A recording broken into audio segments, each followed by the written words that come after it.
체대에 온 것으로 알려졌었는데 그 이후에 좀 어떤 조치가 이루어진 것인지 궁금하고요. 또 이와 관련해서 대통령께서 또 말씀하신 것이 있는지 또 여쭙습니다. 네, 그 부분에 대해서는 제가 지난번에 말씀드린 내용과 달라진 부분은 없고요. 인도주의적 차원에서 검증 결과 아무 무리가 없다면 가족과 생계가 있는 고향으로 돌려보내는 게 맞지 않겠느냐라는 대통령 말씀이 있으셨고 그 이후에 새로 특별히 그 부분에 대한 언급은 없으셨습니다. 다른 질문, 네. 네, 안녕하십니까 대변인님. 세계일보의 박지원 기자입니다. 그 이진숙 방송통신위원장하고 관련해서요. 오늘 그 SNS에 본인이 그 뭐 아내 마련하라는 지시를 받은 것이 맞다. 정치적인 이용은 없었다. 개인적인 이용은 없었다. 이런 취지의 글을 올렸는데 이와 관련해서 혹시 대통령실에서 다른 입장이 있을지 궁금합니다. 네, 그 부분에 대해서는 국무회의 참석 여부 관련해 많은 질문들이 있었는데요. 아직은 논의 중이다. 그리고 곧 입장을 밝히겠다 말씀은 드리겠고요.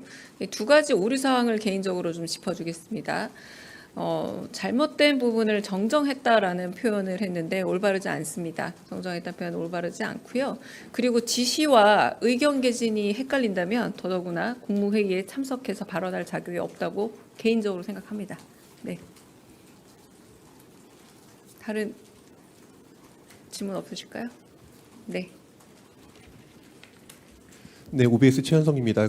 지금 아직 산업부 장관이 그 청문회가 17일 날 열리는데 미국하고는 계속 관세하고 무역 협상이 진행되고 있잖아요. 그래서 뭐 상대 카운터파트가 상무부인데 이 없는 부분 때문에 청와대가 계속 이 문제를 주도해 나가실지 좀 궁금해서 여쭙고 싶습니다.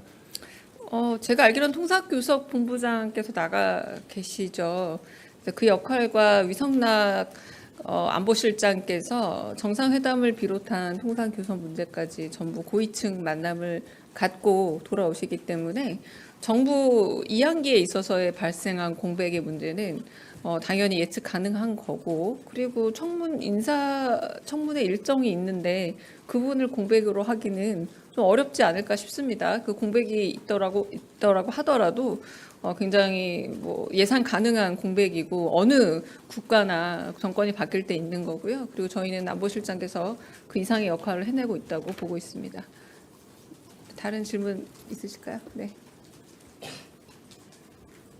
네, 아시아투데이 홍선미입니다. 당 쪽에서는 이제 노란봉투법, 양곡법 이런 거 처리를 빨리 하겠다고 했었는데 이제 대통령실에서는 좀 쟁점 법안은 이제 좀 처리를 이제 보면서 하겠다 뭐 이런 입장이 있었는데 지금 이제 당하고 약간 메시지가 좀 다른 느낌이 있는데 이런 부분에 대해서 어떤 부분에서 당하고 메시지가 다른지 정확한 법안에 대해서 말씀해 주시겠습니까? 당에서 이제 네. 노란봉투법이나 양곡법 이런 것도 이제 빨리 처리를 하겠다고 했었는데 그런 말이 발표가 나왔나요? 네, 제가 지금 말씀은 못 드리겠는데 하여튼 그런 쪽으로 좀 얘기가 속도전을 하겠다 이렇게 얘기를 했어가지고 제가 정확한 보도를 제가 아침마다 모니터링 하고 있는데 네. 지금 노란봉투법하고 양곡법에 관한 국회 입장이 정확하게 명기된 제가 멘션이 기억이 안 나서 여쭤보는 겁니다. 예. 그냥 전반적인 태도를 말씀하시는 걸까요? 예, 요게 같이 가시는 건지 사실 방송 3법 같은 경우는 좀 그 부분은 일단은 확인하고 저한테 기사를 제가 놓쳤다면 좀 보여주셨으면 좋겠고요. 그리고 정무수석께서 하신 말씀이 있죠. 그리고 신임 장관과 당정 협의를 갖춰주고 재정이 수반되는 법안일 경우에는 재정 당국과 협의해서 진행하는 것, 이 부분에 대해서 상임위원장들께 정무수석이 당부드리고 그리고 요청한 것으로 알려져 있습니다. 근데 그 부분과 같이 연동해서 생각하시면 되지 않을까 싶고요. 네. 다른 또 질문 있으실까요? 없으면 여기까지 하고, 네, 있어요. 죄송해요. 저 뒤에 먼저 있었답니다. 죄송합니다. 네. 카메라에 가려서 안 보였습니다. 네. 대변인님 안녕하세요. 한라일보 부미연 기자입니다. 네.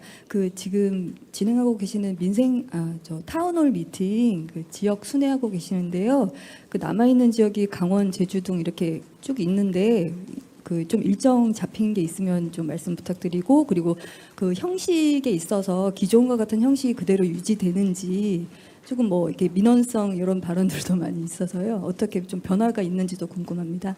네, 어제 K 방산업체와의 만남도 넓은 의미에서 보자면 현업에 계신 분들과 산업적인 미래의 해결 방안을 같이 모색하는 자리니까 또 어떤 의미에서의 타운홀 미팅의 일환이라고도 할 수 있겠죠. 이제 이 얘기인즉슨 분야나 혹은 대상을 가리지 않고 시민들의 의견을 청취하겠다, 경청하겠다라고 하는 저희 정부 입장은 바뀐 건 없습니다.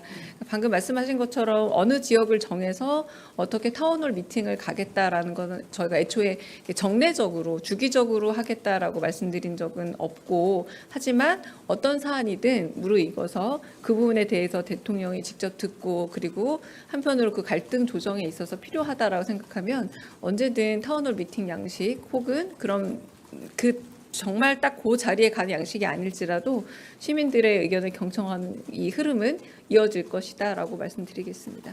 네. 아까 네. 네, 오마이뉴스 김경련 기자인데요. 그러면 이진숙 방통위원장님을 국무회의에서 그 참석 배제하는 그런 조치도 검토하고 계십니까?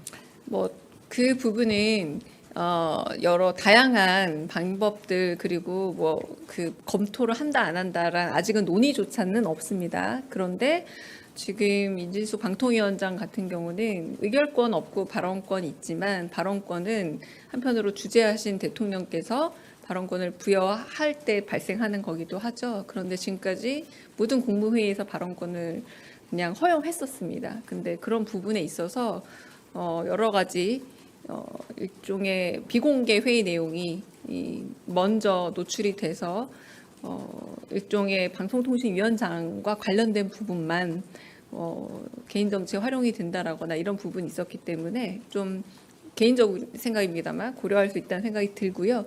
네, 그리고 참석은 저희가 외청 보고도 지금 받았지 않습니까? 어제처럼 참석에 대해서는 정해진 바는 없습니다. 특히 이제 의결권이 아닐 경우에는 그래서 그거는 조율 가능한 대상이다라고만 말씀드리겠습니다. 네. 강유정 대변인입니다. 차관